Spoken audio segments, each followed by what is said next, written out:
Hello all, 6 o'clock, let's get started for our day 10 discussion. And today we're supposed to review and discuss about one of the toughest concept is the memory alignments. And we'll then go on to the stack and the global variable global storage discussion. So regarding that, if anybody has any question, please come up now that you need me to explain. Let me also look at the discussion board.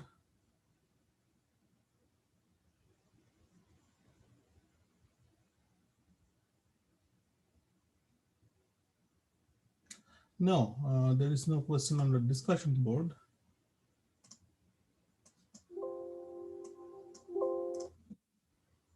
Anyone has any question on this topic, specific topic, or anything previous topics you can bring up too?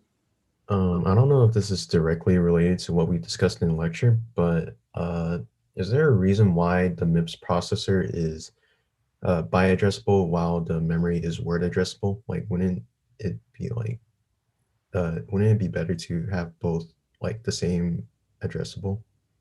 So it is more like I think two factors involved there. One is that historical reason and backward compatibility is that definitely we want to support instruction with byte addressable capability as in high level code. The character is a byte type data, and we want to be able to access at that granular level.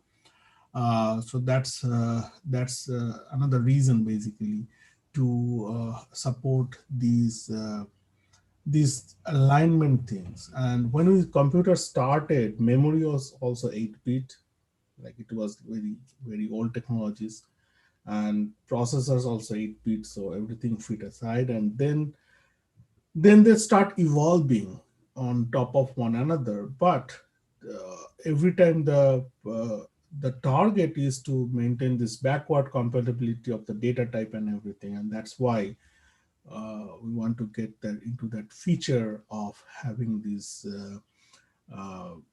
byte addressability for the processor or half word addressability of the processor while it is connected to the memory, which is basically an word addressable device in a reality. I see. Thank you. Anything else from anyone? Hi, Professor. Yes, Young. Yeah, I have a question. Just on the in the lecture, you demonstrate when the alignment they kind of like against the rule, like the half half word have to be even. This also apply to like word the other rules or the only because on the lecture you only demonstrate for the half word. I just wonder that's other the apply for the other rule like the word is Word is also, yeah, you need to be aligned. Word has to be also aligned with that, like its address has to be divisible by 4. Otherwise, if you want to apply and load word with an address which is not divisible by 4, you will end up in processor exception on the runtime. Only byte type data enjoys any address. You can access it from any address in the memory. okay. Thank you. So like when we use word, we have like we better like count like of on the like first line of code that in case it being like a complement. Right. So when you programming through the assembler, like this IDE and all this stuff, then the assembler itself guarantee that those addresses are aligned and compatible. But when you actually do some advanced programming and want to have some low level optimization, you want to compact the memory, like throw away all these wasted bytes due to the alignment issue, and you want to compact the memory, at that point, you actually need to take care of this access yourself. So you need to be abide with the rule of the alignment when you do that. Okay, got it. Thank you.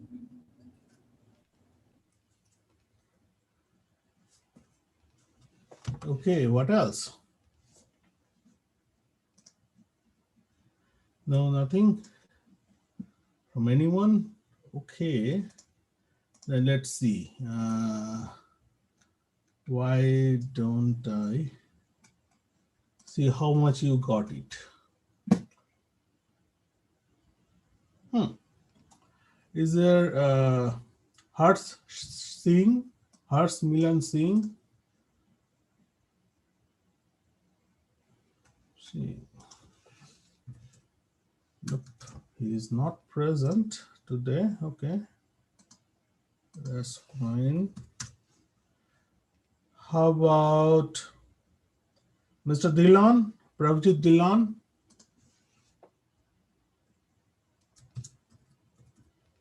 No, absent. Okay. How about Kevin Trin?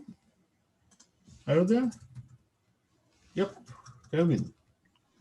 Hello. Hi. Let me ask you like one or two questions, maybe one question. Like, can you tell us what's the maximum size of the memory that Mips processor can access, and why do you think so?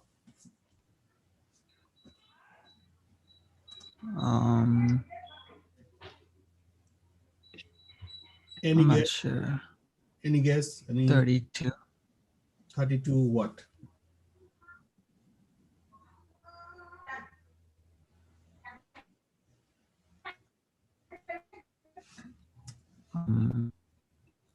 So this one is Kevin, like what you need to think about, like this 32-bit MIPS means is address bus is of 32-bit. That means it can access a memory space of 2 to the power 32. And assuming each of the memory address is 1 byte, it is addressing 1 byte of storage. That means 2 to the power 32 byte, that is the maximum space this processor can access, which means if you convert into the gigabyte unit, it becomes like 4 GB, like 2 to the power 2 multiplied by 2 to the power 30 bytes. 2 to the power 30 bytes is 1 gigabyte. So that means your conversion would become a 4 gigabyte. So this MIPS processor can access maximum of 32 gigabyte of memory. You cannot go beyond that. Does that make sense, Kevin? Yeah. Oh, hi, Professor. Yes. Oh, just question. You mean by access 4 byte means like accessing like one time, right? Yeah. So each address, Oh, okay. like MIPS processor can issue 2 to the power 32 different addresses, right? Because it has a 32-bit in its address bus. So 2 to the power 32 means that many bytes it can access, assuming your memory is byte accessible at that point. So that means the MIPS processor as a whole can access 2 to the power 32 bytes. And if you convert it into the gigabyte, then it is 4 gigabyte. It's a unit conversion. Oh, okay. So that means like the address can access 4 byte at like one time. So MIPS access 4 byte together. Like if it issues an address, 32-bit address, like as far as this lecture discussion goes on, memory actually returns the complete 4 byte from the memory, because each address becomes word addressable, and then processor chops up the data and picks up the data it wants to read in. Like let's say it is a byte, it is accessing byte with the LB or LBU kind of commands, then it accesses the specific byte from that 4 byte data returned by memory. Okay, got it. Thank you. Professor, Yes. sorry to interrupt. I was watching on YouTube and you called my name before, so that's why I couldn't respond. Oh, okay, okay. So good that you could join in into the Zoom. Yeah. Now let's see. Can you tell us one difference between heap and the stack memory? Isn't Heap like has a last in first out format, and in Heap you can do it accordingly. Like it doesn't follow a specific formula for Heap. Yep. You mean the stack has last in first out? Yeah, stack is last in first out, Right. and I don't think Heap has any particular format. Right. Yeah. Can you tell us another by any chance? I can't remember on the top of my head. Yeah, that's okay. Yeah, sure. So basically, heap stack grows down in our memory convention. Stack pointer started at the higher address of the memory, and as you allocate memory from the stack part of the whole memory space, stack pointer goes down from higher to lower addresses. So it grows kind of downwards in that sense, and heap grows upwards as operating system allocates memory from the heap. It starts from the lower memory, start allocating them, and as it goes forward in the running running a program and allocating, furthermore it basically allocate memories from higher and higher memory addresses. The heap grows upwards, stack grows downwards. Professor, Yes. just a question on the stack and heap. I'm confirming that depending on the size of the used stack and used heap, a single memory slot in that region can be used for both stack and heap consecutively, right? Yeah, definitely. Yeah. And but I would be worrisome about that program running if stack and heap actually cross its space at least at some point of time. It means your program is actually taking a huge memory. But theoretically, yes, it can happen.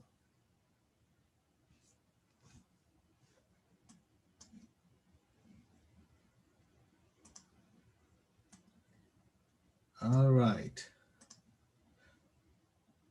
So that addresses your question, Rahul, right? Yeah, that addresses. I was just confirming my observation. Okay, cool, good. And now, how about, okay.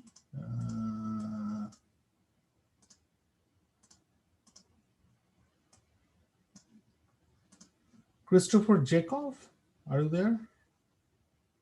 Yes, Professor. Hey, Christopher, can you tell us what is the assembler directive to control alignment in Mips assembly program? I'm sorry, Professor, not really sure on that question. That's okay. It's called dot align. So if you, yeah, it's basically part of today's lecture, and you'll see we'll use for a different example, we have used this dot align, demonstrating this alignment feature in the video. So yeah, please make sure you pay attention to that one. It's a dot align. Though to note, we won't be using dot align much in our program. We just assume that we have this default alignment and we go with that. Like we won't be using align much. Question, Professor? Yes, Ricky. So it's about the dot align function. So in the lecture, I noticed you use dot align 0, and that compacts all the values together. So can any other value besides 0 be used? So like dot align 1, dialing I to? think so. I actually don't remember as top of my head what the feature looks like. Uh, yeah, you may want to do an experiment with these different alignment values Mhm. and how it goes. I believe after 2, it does not make much sense. Maybe 0, 1, 2, these are the 3 most prominent one that you can use, but you can definitely use any numbers there. That I know, but exact behavior I'm not sure right now. Okay, so I'll find out and I'll probably come back to you maybe next day or maybe next week whenever I get time to experiment with that. In the meantime, I would encourage you guys also to do experiment with dot align and see what are the different behaviors of this dot align value. Okay.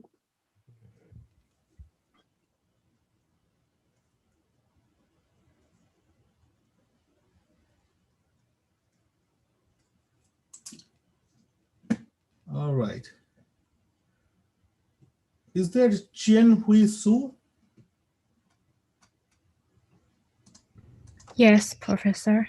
Hey, Chien. Let's see. Um,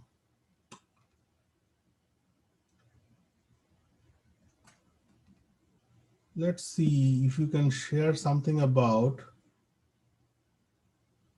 is there a store command for unsigned half word in Mips?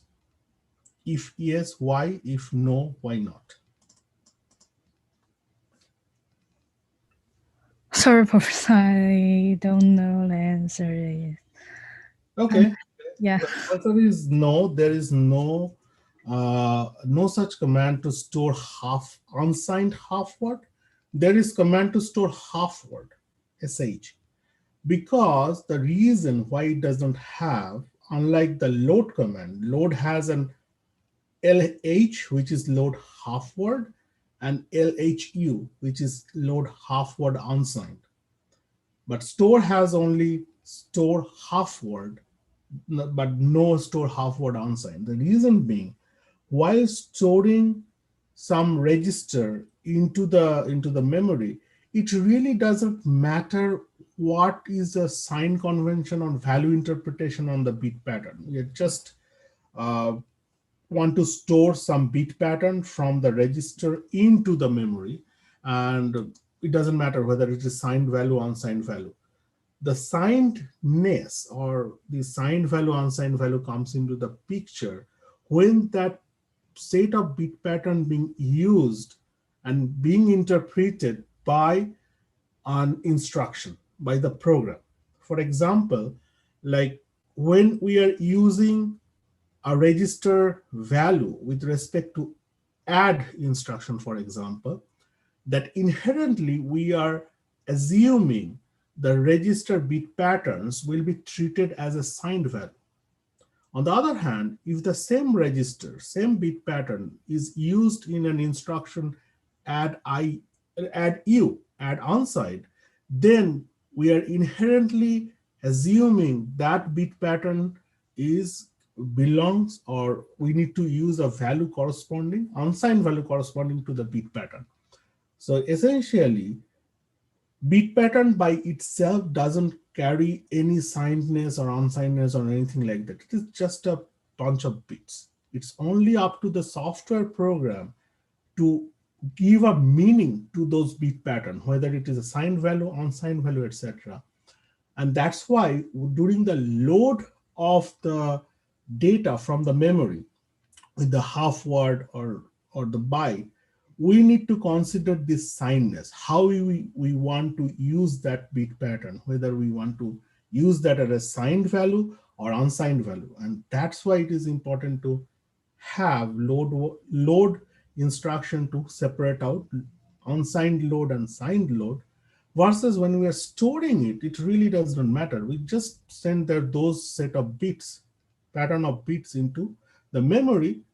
Later, when we'll be loading it, it is up to the software to interpret those stored bits as valued or sorry, as signed or unsigned. It depends on really the application program.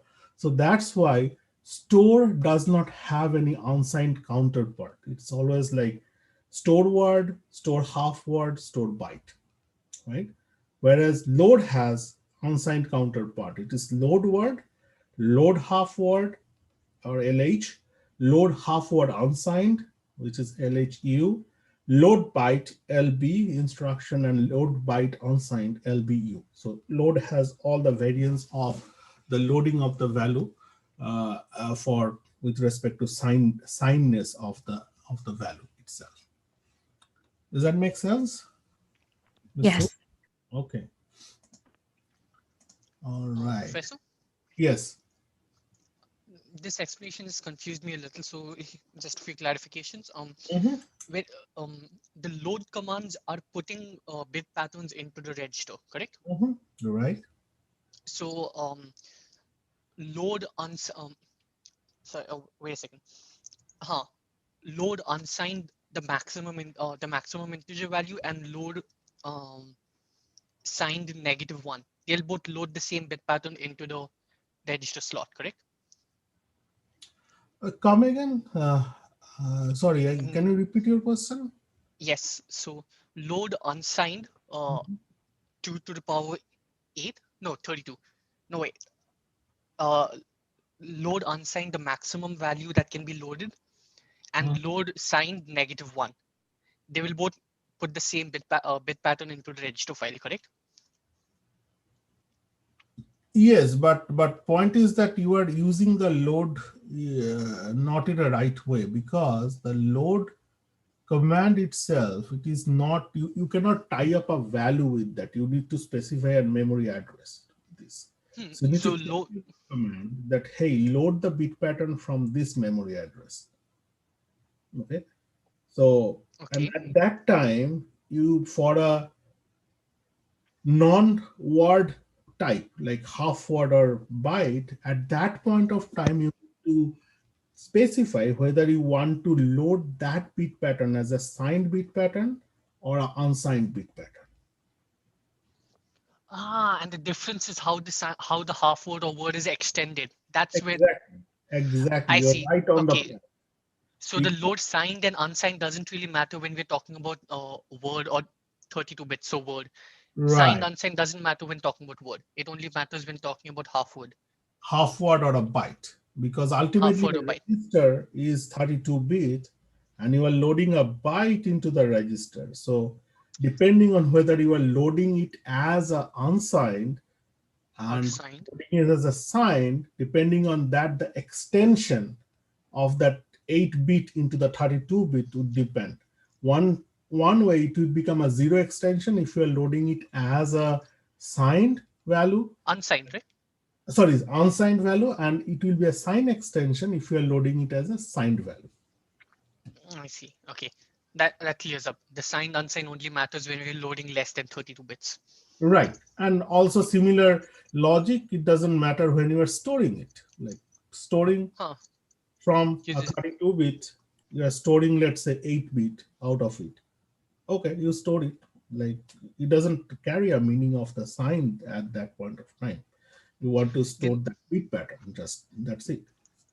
Then the read commands, reading from register, Mm-hmm. they will have signed reading and unsigned readings, correct? Exactly. So how we read it, like it through the arithmetical logic operation. So either you use a add or add u, for example. The add instruction treat those bit pattern as a signed bit pattern, like 32-bit 2's complement bit pattern. And whereas the unsigned, like add u, treat them as an unsigned bit pattern. I see. Thank you. Okay.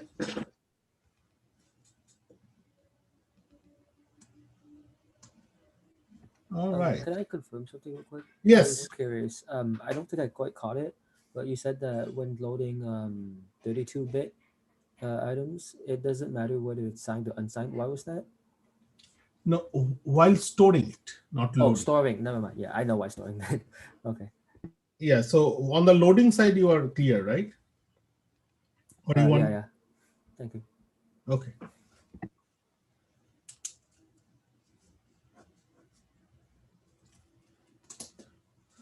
All right. Then why don't we do a problem in group?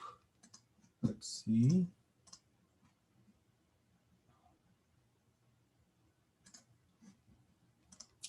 Look, I'm sharing a problem into the whiteboard.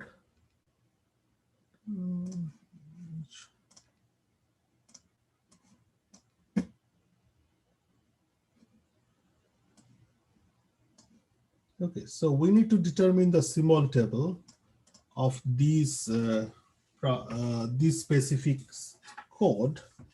And what I mean by these, like we need to construct the symbol table out of this one. Oops, what happened? Hello.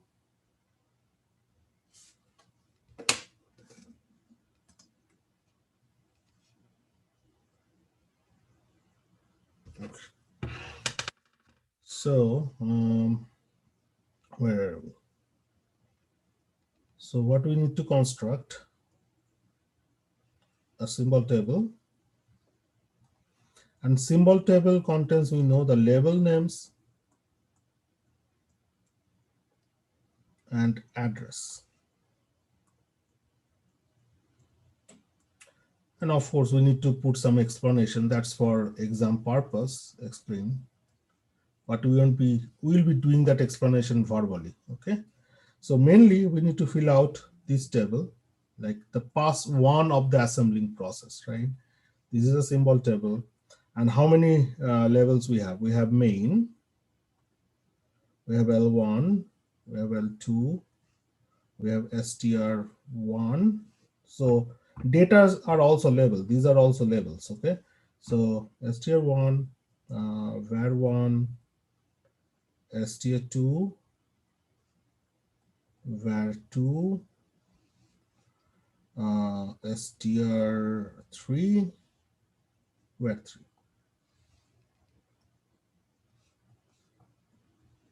Okay. So we need to fill out this symbol table, calculate the addresses,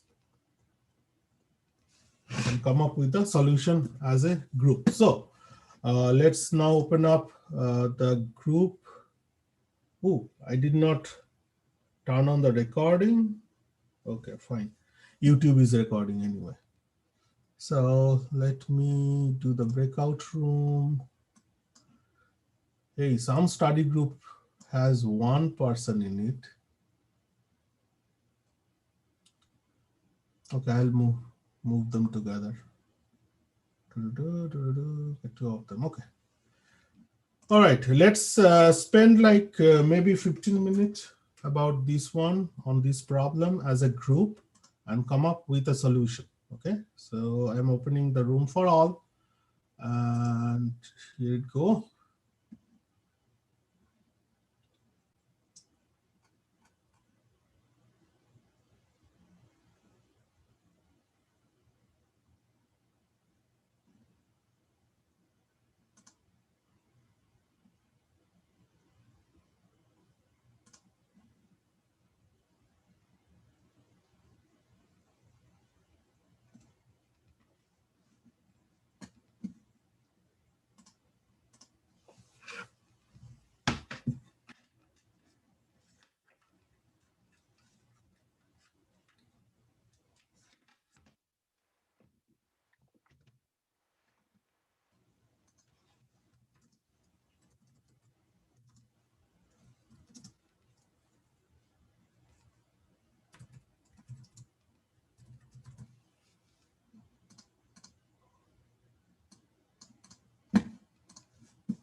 Professor, are you there? Yes. Hey, Professor, so I had a question. In Mips, when we use the ASCII Z to store the values, or individual characters, are they stored, individual characters, are they stored 32-bit long? Or is it just It's a 1 byte long? It's a byte. Okay, each character is a byte long. Thank you.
Okay, now let's take about 5-minute break, and after that we'll discuss on this problem.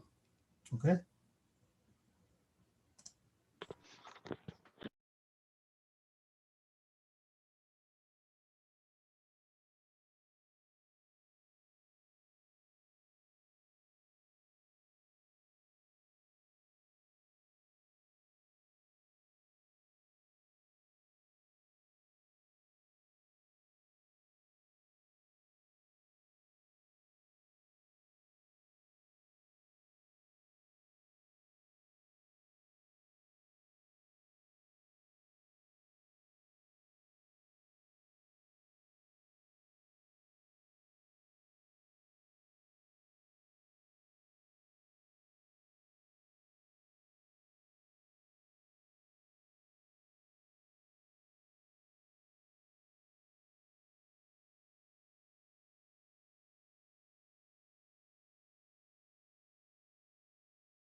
Hey, let's get back to our discussion. Why don't we turn into group 9 for if they have solved this problem? Let's see.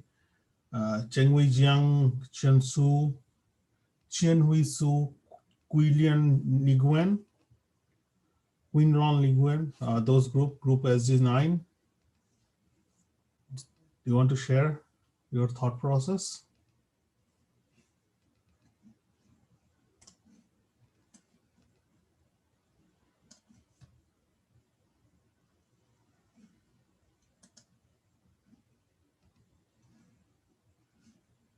No? Yes?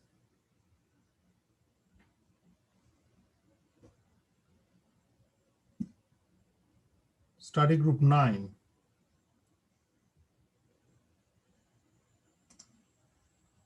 In the meantime, why don't I just start recording to the of this part at least? Okay. So no response from the study group 9 seems like.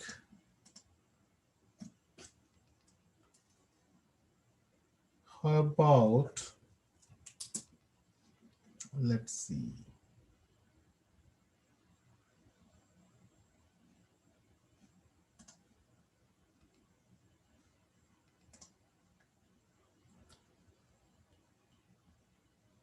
How about today's study group 8? It's kind of custom-made study group there. Brian Liu and Kevin Trin.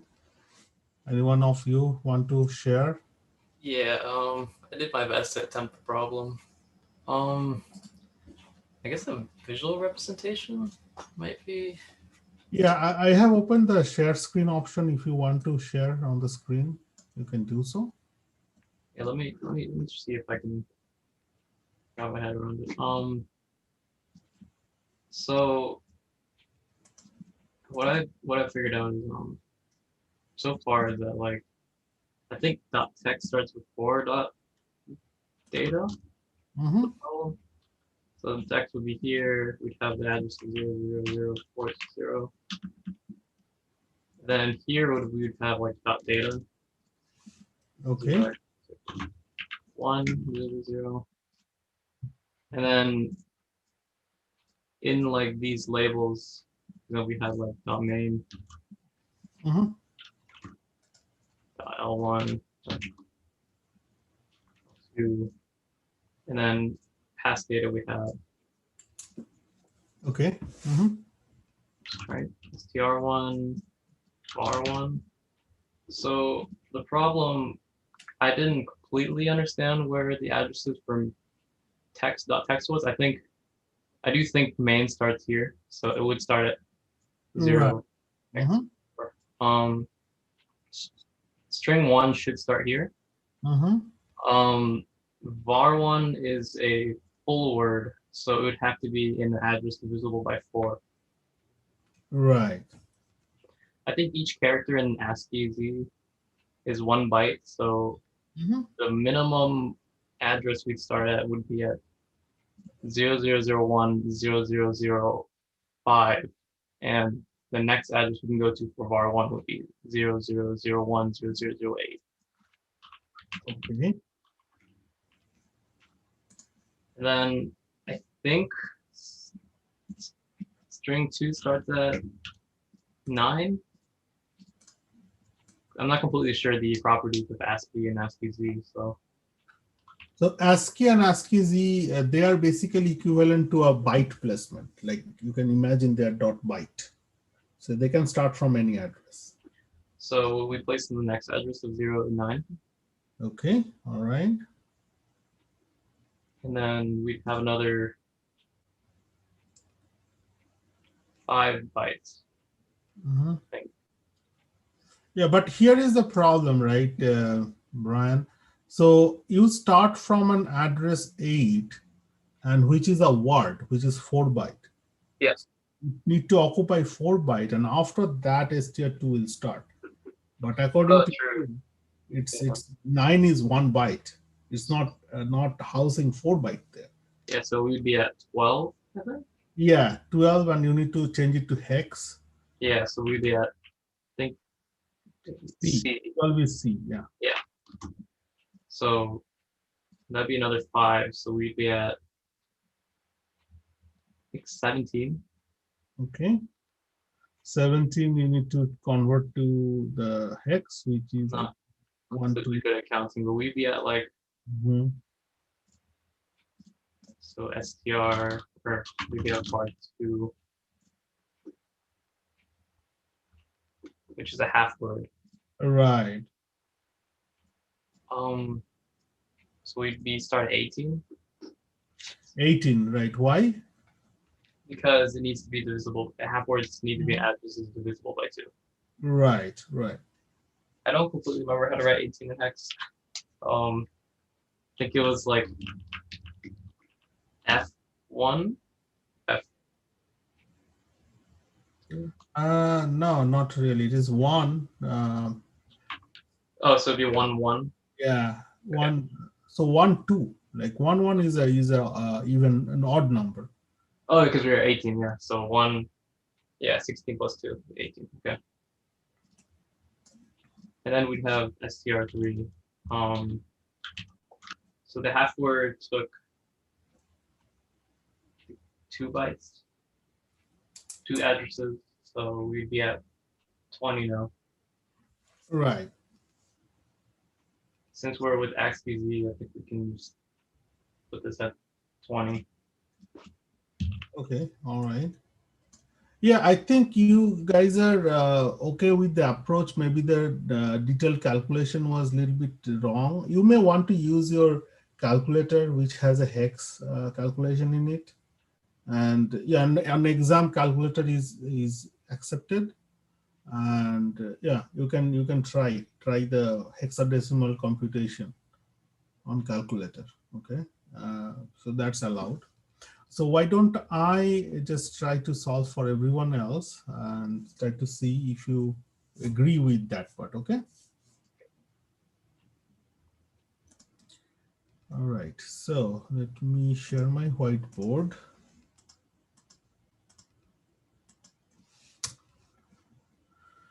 Okay, share whiteboard, share. Okay, now the first problems is the text part or program part, which is very simple problem. First of all, we all know each instruction is 32-bit. So that means each instruction will occupy 4 bytes, a complete word. So for this text part, we don't need to consider the alignment at all. Like it's all aligned by word. Just all we need to do is mark its indices. Let's start with marking the first instruction as 0 index, then 1, then 2, 3, 4. Yeah, that's it. So that means your main is associated with the first instruction, which will be starting from this address. So that means my main will be given an address this. And then comes the L1 is associated with this instruction, right? So this means L1 associated with an instruction with indices 2, index 2. What all we need to do is add from this plus the offset, which is 2 multiplied by 4. Why 4? Because it's a 4 byte. Each address contains 1 single byte, so 4 byte it will be like index multiplied by 4, which becomes like 4008. 4008 for L1.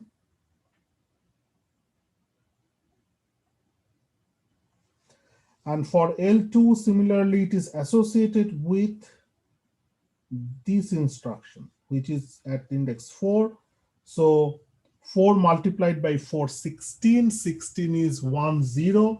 In hex, you add on top of 4000, it becomes 10. So this one is 4000 hex plus decimal multiplied 4 multiplied by 4, which is 16.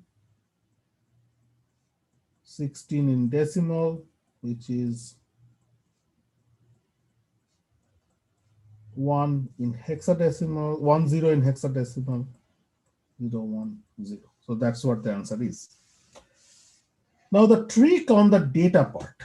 So far on the text part, any question from anyone? Everyone is clear on that? Okay. On the data side, yes, Rahul. Wait, the units we're working in shouldn't they be bit? Like 32 bits? I mean, 32 bit and 4 byte, they're the same thing, but shouldn't we be working with bit?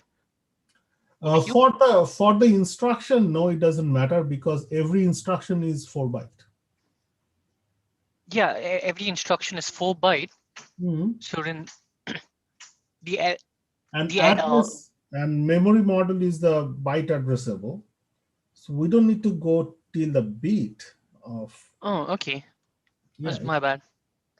I'd been adding bits the whole time to the byte value. Oh, that would be long process. No. It's just to compute the byte. That's all. Okay.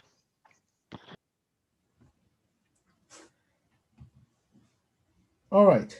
Now the string will start at the beginning address because string is nothing but no, not string. Sorry, my bad.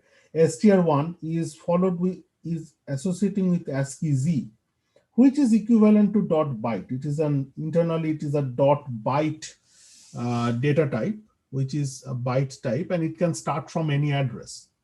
Okay, so you need to make sure that this start address is aligned with what it is starting with. For example, if I give an address like this, 0001 0002, let's say that is my start address, and then I start with a word. Then of course you need to consider the alignment, and that specific label would have an address 0001 0004 because at address 0002 a word cannot be placed. So make sure that keep that in mind. But in this case, since it started with the ASCII Z, which is equivalent to a byte, dot byte, it can start from any address. So and that address is also a good address to start with. It's all 0. So it's that level goes to there, assigned with that address. And now for the others, we have, let's say, next one. How do we calculate? First of all, each character is a byte. So 1 byte, 2 byte, 3 byte, 4 byte, 5 byte, and followed by a null character. Remember this directive ASCII Z, dot ASCII Z, whatever string you give, it adds one null character at the end of this. So it's basically 6 byte. This is 6 byte. Okay. So you need to add on top of this address, this address 6 to come up with a var1, which is basically what? Basically 0010006. Now it is a potential placement of the var1. Now let's look at what type of data we are placing there. We are trying to place a word there. So that means this address of this guy has to be compatible with the alignment of the word, which is divisible. Address has to be divisible by 4. This address is not divisible by 4. What is the next available address divisible by 4? That is 0001 0008. So we'll place var1 onto that address, not at 6. Okay. Now from there, how about str2? Now from this address, this whole word will occupy 4 bytes, no matter what the initial value is. Some students get it wrong and they said, hey, this is like maybe like 1 byte, 2 byte, and that's it. No, if you are placing a dot or data with a dot word, it will be completely 4 byte. So this will place 0, 0, 0, 0, 2 byte, 0 to 4F. This complete 4 byte, it will be placed on the memory. It will occupy that. So that means we need to add plus 4 byte on top of that to come up with str2 address, which is a dot ASCII, means it's also an equivalent to dot byte. So we can start from any address, so we don't need to consider the alignment. So plus 2 on top of that is on hex 0010. Okay. Sorry, not 0010. What am I saying? It's C. It's C. 000C. Okay. Now here at this point, now we move on to the fact 2, and we see how many bytes would be consumed from this address by the word world. And remember the ASCII, here we are using dot ASCII, which does not add an extra null character. So that means our byte occupation on the memory for this directive would be 1, 2, 3, 4, 5. So we need to add 5 on top of that. So C plus 5, which is like 12 plus 5, 17. 17 is 1, 1.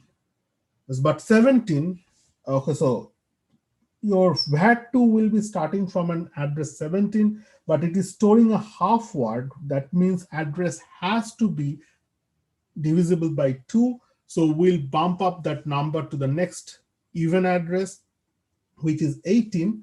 In hex, it is 1, 2. So plus 5 plus 1 more bump up we need to go for the alignment, which becomes 0001, 0012. And then this occupies 2 bytes. So we add plus 2 on top of that, comes to str3, which is ASCII Z again, which is dot byte. It can start from any address. So we add on 2 on top of this. This becomes 1, 4. And then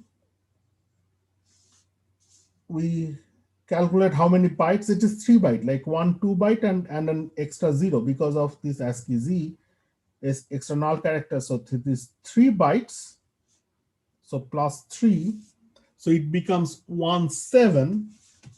17, it's a byte address for VAT3. We can place it from anywhere. So it becomes like 0001, 0017. Okay.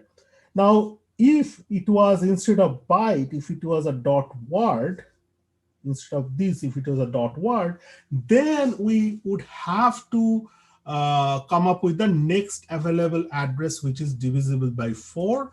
And in that case, our calculation would become like this. I think next is 118. 18 is divisible by 4. So this guy would have been 8 in that case, if it is a word. Okay. For a byte, it is 7. Okay. Question?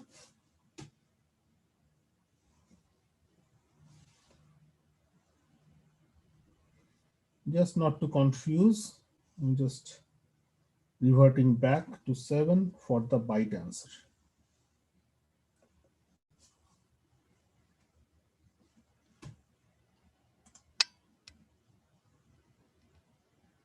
Question?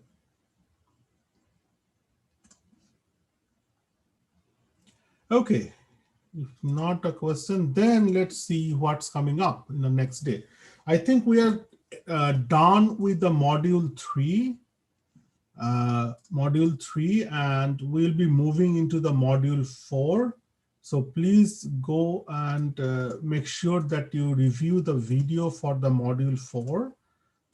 first. Where is my modules?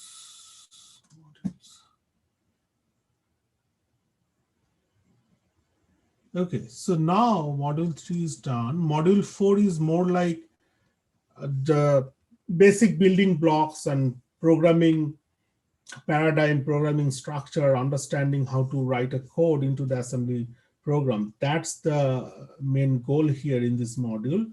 So we'll go with these 3 lectures. First one is a lecture 10, which is basically pages from your textbook as a lecture note.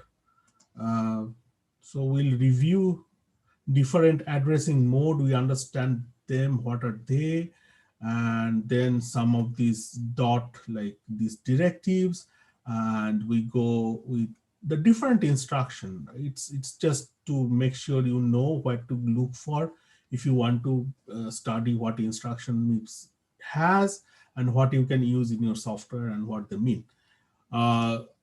But these 3 videos are very important, especially these concept on these addressing modes.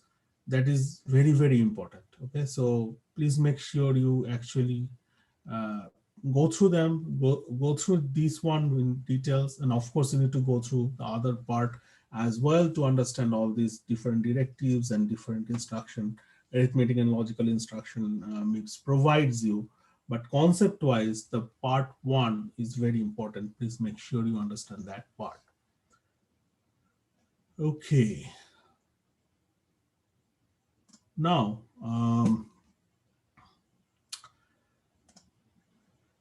in this lecture, today's lecture, we also covered about the stack space, and we'll actually cover more onto the concept of the stack and usage of that. Like we studied about push and pop code, and I think that is the next assignment you have to implement a wrapper macro to implement a push and pop instruction there. Why don't I share this thing? Share. Okay, and then also one thing to note on the push and pop side, please follow the class convention. Okay, so class convention for push is you store the data first and then move the index stack pointer. So we assume that stack pointer is pointing to a place which is free to insert our data. Okay, so that's our class convention. And when pop, it's the reverse. It's basically we move the stack pointer up first and then access the data. Of course, the reverse convention is also okay. You will find in internet there are reverse convention where it actually for the push, it moves the data first and then store. Okay, and pop is of course the other way. It loads the data first and then move the stack pointer. It's neither one is wrong. Like it's just to follow one convention. But why you need to stick to this convention of push and pop? Because in your project, which is coming after the midterm, you will be starting with a given code. Okay, you will be starting with a given code. You don't need to write code from scratch in that project, and that code, existing code, assumes this specific operation for push and pop. Push assumes that we store the word first and then move the index, move the stack pointer, and pop just the reverse order of it.